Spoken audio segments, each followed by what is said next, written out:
Today I will try to explain how should you do construct your house।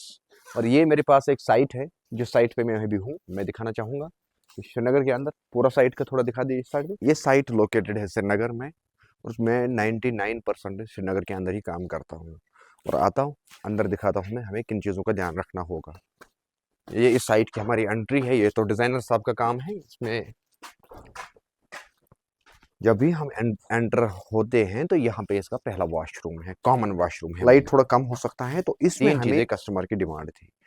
एक Indian toilet यानी Indian sweet, European seat and encroach. तो हमें किस angle से इसमें सोचना पड़ा कि बीइंग ए मुस्लिम, तो हमें इस साइड कबला पड़ता है, तो कबला की साइड हम कतई कंप्रोमाइज नहीं कर सकते। हमने क्या किया कि हमने इस साइड इस तरीके से हमने टॉयलेट रखा एक, और इस साइड रखा एक। इस साइड इंग्लिश, इस साइड इंडियन। ये जो कॉर्नर है, इस कॉर्नर को अब हम एनक्रोजर लगा लेंगे। एनक्रोजर क्या होता है, क्या काम है एनक्रोजर का, बताता हूं मैं। आ जाएगा आगे और कुछ दिखाऊंगा। तो अब इसके अंदर हम किचन के अंदर एंटर हो रही हैं। तो किचन प्लस लॉन्ड्री है यहाँ पे।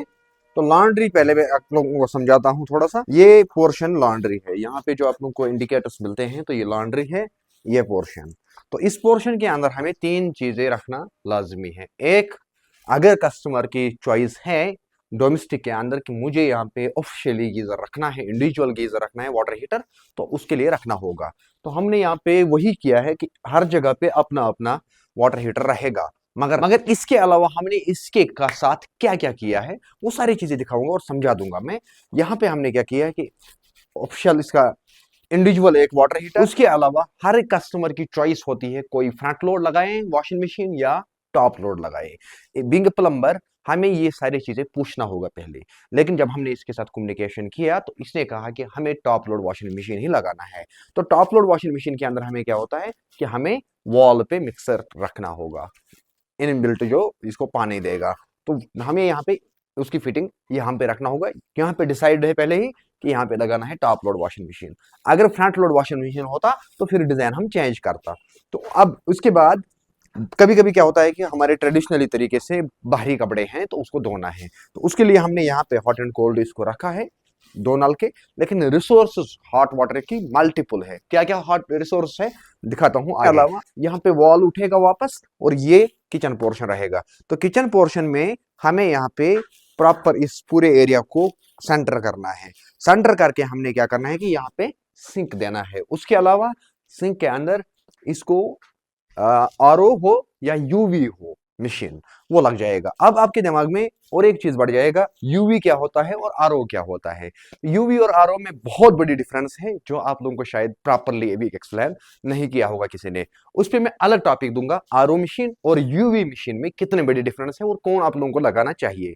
तो ये हो गया ये चीज। मगर इस किचन प्लस लॉन्ड्री पोर्शन में हमें एक कॉम्प्लिकेटेड काम है। वो कॉम्प्लिकेटेड काम ये है, ये जो आप लोगों को इसका फ्लोर नजर आता है, ये स्लैब पड़ा है, कंक्रीट पड़ा है, नीचे अंडरग्राउंड दिया हुआ है।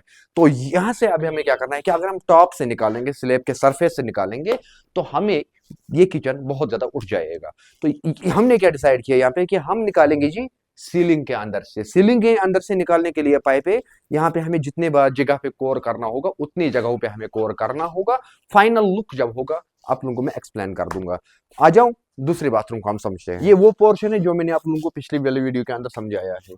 तो ये वाला वॉशरूम भी आप लोगों ने नहीं समझा, चलो मैं दिखाता हूं। जब हम इस वाले ये अटैच वॉशरूम है, इसकी हाइट थोड़ा कम है, उस घर से हमने इसका गीजर बाहर रखा था, और कैसे रखा हमने वो आप वीडियो के अंदर दिया है। एंटर होते ही यहाँ पे वॉश बेसन, वॉश बेसन के साथ फिर इसकी मल्टीपल चॉइसेस है। वॉश बेसन वर्ड है, मगर उसके बहुत ज्यादा कैटेगरीज है। कैटेगरी डिफाइन होता है टाइम के साथ साथ और एरिया के हिसाब से। क्या प्रीमियम में जाएगा कस्टमर, बेसिक में रहेगा या मिड में रहेगा, वो सारे कस्टमर पे डिपेंड करता है। उसके बाद यहाँ पे सीट, और ये जो फिर पोर्शन रहेगा ये रहेगा एनक्रोजर।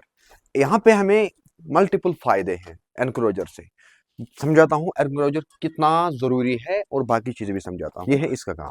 अब हम दूसरे मंजिल के अंदर जा रही है, तो दूसरे मंजिल को मैं समझेंगे। दूसरे मंजिल के ऊपर ये कॉमन वॉशरूम है, और हमेशा कोशिश करना जब भी कहीं पे काम करोगे या कंस्ट्रक्शन हाउस करोगे तो वॉशरूम डाउन होना चाहिए।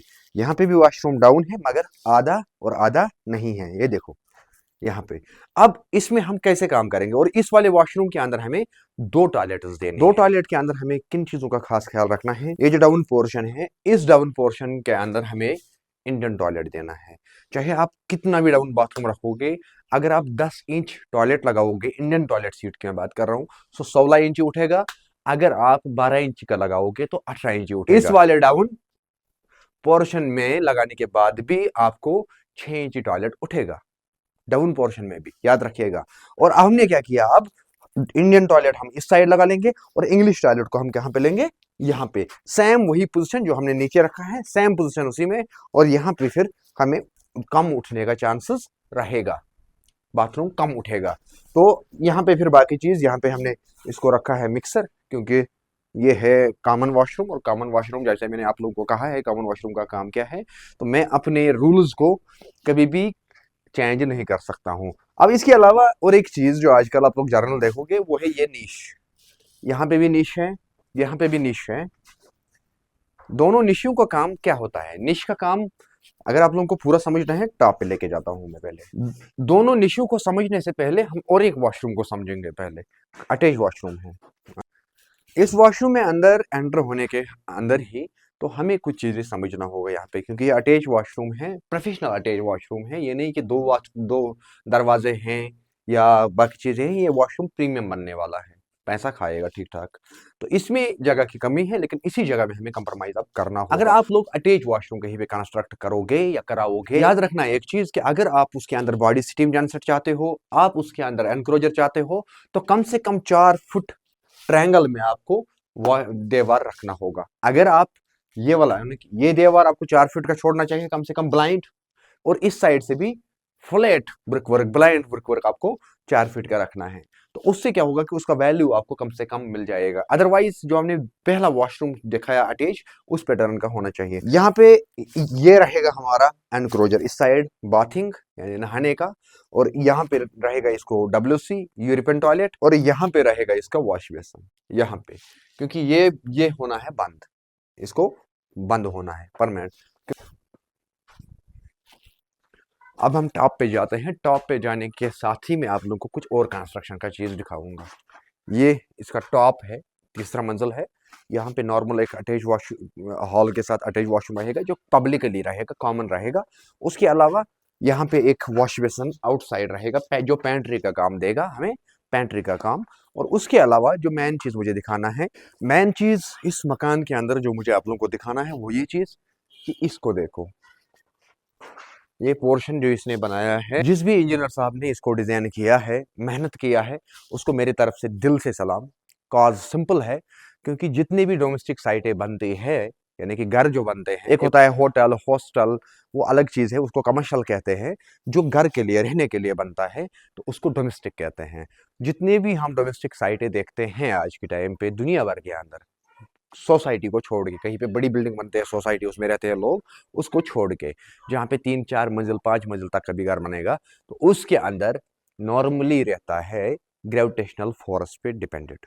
यानी कि जो हमें प्लम्बिंग के अंदर प्रेशर का एक्सक्यूज रहता है फ्यूचर में, वो डिपेंड करता है हमें पहले ही डिजाइन पे, हमें ग्रेविटेशनल फोर्स जरूरत है या हमें मैकेनिकल जरूरत है। तो अगर हमें ग्रेविटेशनल जरूरत है, तो हमें फिर इस पैटर्न का रखना होगा हाइट, क्योंकि इससे क्या होगा, ये हाइट से क्या होगा कि जो ये वाला मंजिल है, उसको एक्सटर्नल 10 फीट का हाइट होती है, और वहां पे हम कोई भी एक चीज मैनुअल तरीके से चला सकते हैं, मैनुअल तरीके से हम उसको चला सकते हैं। फिर इस वॉशरूम को हमें एक प्रेशर बूस्टर देना होगा, जो लास्ट में रहेगा।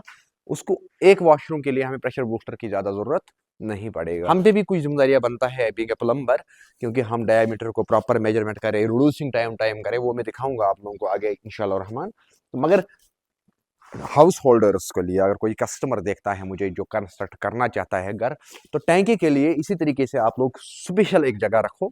टैंकी के साथ कोई कंप्रोमाइज नहीं करना है, क्योंकि जितनी भी डोमेस्टिक साइटें बनती हैं, जितना मेरी रिसर्च है इसमें, तो 90.5% ऐसे गलतियां होती है हमारे घरों के अंदर जो कंस्ट्रक्शन के दौरान होती है। उसमें फिर प्लम्बर कितना भी चाहेगा, नहीं रह सकता है आपका मैनुअल। कितना भी प्लम्बर प्रोफेशनल बनाना चाहेगा, नहीं बनेगा। प्लम्बर की साइड से कोशिश हमेशा रहती है बेस्ट, मगर अगर स्ट्रक्चर ही डिजाइन गलत किया हो, तो वहां पे प्लम्बर कुछ भी नहीं कर सकता है फिर फ्यूचर में। तो यहाँ पे इसका हॉल भी माशाल्लाह बढ़िया रहेगा इस साइड, और टॉप की साइड टैंकी रहेगी, वो कंसील भी हो जाएगा टैंकी। टैंकी टॉप पे रहेगा। अब कुछ सवाल आप लोगों के जहन में होंगे, यहाँ पे काम करना है, ये श्रीनगर में काम है, याद रखिएगा। यहाँ पे ये जो मैं साइट दिखा रहा हूँ ये श्रीनगर की साइट है, और यहाँ पे भी हमें हॉट एंड कोल्ड पाइपिंग, यहाँ पे भी हमें पाइपिंग जो करना है हम अपने ही ब्रांड का करेंगे, हंजल जिस पे हमारा भरोसा है, और हंजल पीवीआर को ही हम यहाँ पे भी लगा लेंगे। उसके अलावा जो टैंक लगेगा वो भी लगेगा एक्स्ट्रा कूल हंसिफ वाटर टैंक, एक्स्ट्रा कूल। उसके अलावा हम पूरा 100% हॉट एंड कोल्ड पाइपिंग को इंसुलेट कर देंगे श्रीनगर के अंदर भी। अब अगर आप गांव के अंदर रहते हैं तो आपको कंपलसरी है, कुछ भी होके, चाहे आप अमीर है गरीब है, तो आपको हॉट एंड कोल्ड इंसुलेशन करना बहुत ज्यादा जरूरी है, क्योंकि वहां का एटमॉस्फेयर कभी भी चेंज होता है, और विंटर आते आते बहुत ज़्यादा माइनस होता है। जब माइनस ज़्यादा होता है तो उस सूरत में आप लोगों को फिर बाथरूम ब्लॉक, जाम, पानी ना आना, वो सारे मामला होते हैं, और नॉर्मल लाइफ के अंदर आप लोगों को एक्सपेंसेस बहुत ज़्यादा बढ़ जाते हैं। वो चीज़ मद्देनज़र रख के हमने क्या डिसाइड किया है कि हम फुली हॉट एंड कोल्ड को इंसुलेट करेंगे। इंसुलेशन यानी कि पाइप को ऊपर से इंसुलेशन, इसलिए अगर आप लोगों ने नीचे देखा होगा जरी जो खोदी है, मोटी थोड़ा खोदी है, उसको अब इंसुलेशन देनी है 100%। उसके अलावा मेन चीज यहाँ पे मैं अगर दिखाना चाहूंगा आप दोस्तों को, क्योंकि कुछ गलतियां हमारे भाई करते हैं, अगर मानो प्लम्बर्स क्या करते हैं कि पाइपों पाइपों का जो मैनिफोल्ड है सब जगह से जमा जमा करके लाया, एक ही जगह पे 1-2 फीट का एरिया लेते हैं, जेरी निकाल निकाल के उसी में चढ़ाते हैं, तो वो कतई सही नहीं है, वो तरीका गलत है। तरीका क्या है फिर, इस तरीके से यहाँ पे मानो हमें 4 पाइपें चढ़ानी है, हमने 1, 2, 3 और 4, करीबन 8 से 10 इंची 1 फीट के आसपास हमने गैप रखी है बीच में एक एक पाइप की। तो कम से कम आप लोग 3 से 4 इंची गैप आपको रखना है एक पाइप और दूसरे पाइप के बीच में। तब जाके क्या होगा कि जो भी कंस्ट्रक्शन आपकी रहेगी वो स्ट्रेंथ में रहेगी। देखो दुनिया के अंदर कोई भी प्लास्टिक लो, कभी भी वो सीमेंट नहीं पकड़ता है। जब सीमेंट नहीं पकड़ा, केमिकल नहीं पकड़ा, तो टाइल कैसे पकड़ेगा। जब आप लोग 2 फीट को यहाँ पे एक साथ कहीं पे खोदते हो, उसके अंदर से पाइपें उठाते हो और उसके बाद उसको टाइल चिपकाते जब है, तो वो टाइल हमेशा के लिए खोखला रहेगा। उसको कभी भी कंप्लेंट आ सकता है आपको उस सूरत में, आपको प्लम्बिंग के साइड से कंप्लेंट नहीं आएगा, लेकिन वो आपकी बहुत बड़ी गलती होती है अगर कस्टमर अवेयर भी नहीं होगा। लेकिन आपको खुद प्रोफेशनल साइड की साइड से जाना होगा, ताकि आपका वैल्यू ग्रो होगा फ्यूचर में, कस्टमर को भी फायदा होगा, आपको भी वैल्यू ग्रो होगा। जब आपका वैल्यू ग्रो होगा तो पैसा आप बहुत ज्यादा कमा पाओगे आने वाले टाइम में। इसलिए ये गलती नहीं करना है कि एक ही जगह पे हमें 1-1.5 फीट जरी निकालना है, उसके अंदर 10-12 पाइपें उठाना, किसी भी एक केस में सही नहीं है। वो कुछ कुछ भी हो के वो गलत ही गलत है। हाँ, दूसरा होता है शाफ्ट। शाफ्ट के अंदर से आप जितना पाइपें चाहोगे उतना उठा सकते हो। शाफ्ट के अंदर कोई टाइलिंग नहीं, कोई पाइपिंग, कोई प्लास्टर नहीं, क्योंकि वहां पे कंसील पाइपें रहते हैं, मगर उसको शाफ्ट के शेप में हम बनाते हैं कमर्शियल साइट्स के अंदर। लेकिन डोमेस्टिक साइटों के अंदर जितना मैं देखता हूँ, इन चीज़ों की गलतियों का खास ख्याल रखना है। और लास्ट में नीचे जो हमने वॉशरूम के अंदर निश को लेके कहा था कि हम निश क्यों रखते हैं आज के टाइम पे बाथरूमों के अंदर, तो निश रखने का मकसद सिंपल और सीधा यही होता है कि हमारे टाइल की जो ड्रिलिंग है फ्यूचर का वो कम हो जाएगा, क्योंकि जितनी भी एक्सेसरीज होगा उसमें फ्यूचर में शेल्फ, वो स्टेनलेस स्टील बॉक्सेस नहीं लगाना पड़ेगा, उसमें आराम से वो चीज़ें जो भी एक्सेसरीज बाथरूम का होगा वो रह सकता है उसके अंदर, ताकि बाथरूम को टाइल ताकि बाथरूम की जो टाइल है वो हम स्क्रैच लेस रख सकते हैं। उसका मकसद सिंपल वही होता है, ताकि फ्यूचर में हमें बाथरूम को लीक नहीं होगा, सुराग नहीं करना पड़ेगा वॉल को। तो वो चीज़ें प्रोटेक्शन जान के हम पहले ही निशेस खोदते हैं, उससे कस्टमर को बहुत ज़्यादा फायदा है। लेकिन बीइंग अ कारीगर, हम इलेक्ट्रिशियन या प्लम्बर्स की साइड से उसको देखेंगे तो दोनों के लिए वो नुकसानदेह ही है, क्योंकि उसमें मेहनत ज़्यादा है, उसका आउटपुट बहुत ज़्यादा कम है। मगर आउटपुट जो है वो कस्टमर के लिए है, लेकिन उससे आपका कस्टमर जब सेटिस्फाई हुआ तो फ्यूचर में यह कस्टमर आपको बहुत ज़्यादा काम प्रोवाइड कर सकता है, आपकी रिकमेंडेशन दे सकता है। उस चीज़ को लेके काम करना है। तो ये श्रीनगर की साइट है, यहाँ पे मेरे लड़के लोग, मेरे भाई लोग काम करते हैं, तो मैं खुद ज़्यादा बिजी रहता हूँ, इसलिए मैं खुद अपने हाथ की काम ज़्यादा नहीं दिखा पाता हूँ आप लोगों को आजकल। और इंशाल्लाह मैं यहाँ पे सेटअप टू सेटअप और टाइम टू टाइम मैं आप लोगों को बाकी अपडेट्स देता रहूँगा, जिससे आप लोग कुछ सीख पाओगे। बाकी मिलते हैं नेक्स्ट वीडियो के साथ, तब तक दीजिएगा इजाज़त। अल्लाह हाफिज़।